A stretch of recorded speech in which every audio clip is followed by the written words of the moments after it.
At a deeply ancient text that operates as so much more than just a religious artifact. It's actually a surprisingly powerful tool for self-improvement and inner peace. This is the wisdom of the Lalita Sahasranama, and together we're going to explore exactly what it represents and why it still matters to so many people today. So let's just look at that number for a second. 1,000. I mean, it's a massive number. Honestly, most of us struggle to remember 3 different passwords, but this number represents the sheer volume of distinct, sacred names contained within a single Hindu hymn. Just imagine sitting down and reciting 1,000 different names for a single figure. It immediately begs the question, right? Who exactly is this about? And why on earth are there so many names? Section 1. The 1,000 Sacred Names. Demystifying the Ancient Hymn. Okay, let's dive right in. The text we are examining is called the Lalita Sahasranama. It's a sacred Hindu hymn containing exactly 1,000 names belonging to the goddess Lalita Tripura Sundari. In this tradition, she is the absolute, ultimate representation of the Divine Mother.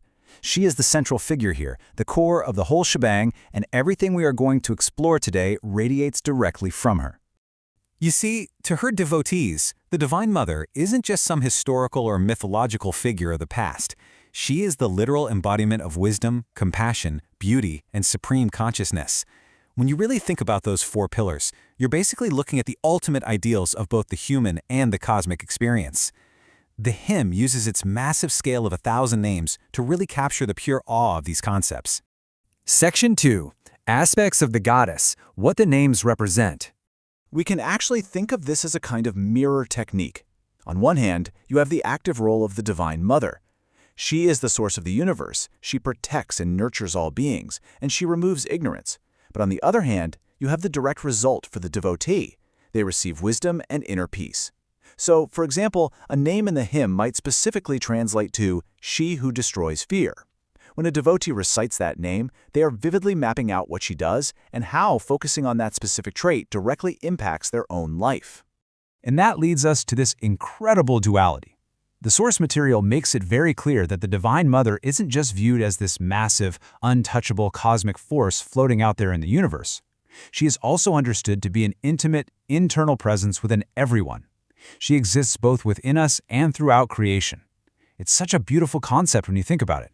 The macrocosm of the entire universe and the microcosm of the human soul, totally connected through these shared qualities. Which brings us to a very practical question. Just from a grounded, everyday human perspective, why chant all 1,000 names?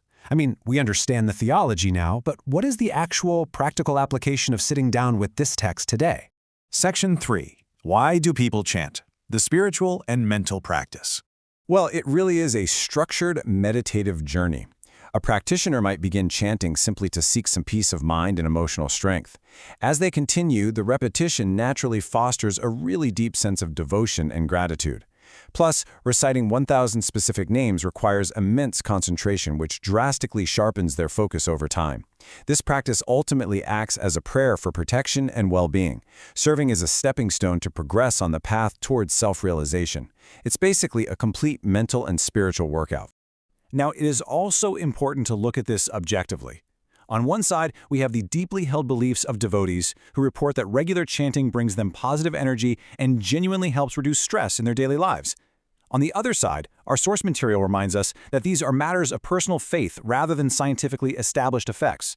We certainly aren't here to endorse one viewpoint over another, but it's clear that for the faithful, this reduction of stress is a very real, very grounded experience. Section 4. The true essence, more than just a list.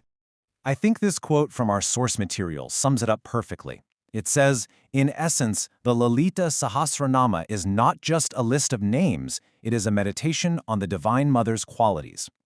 The chanting is designed to be an active, deeply focused meditation.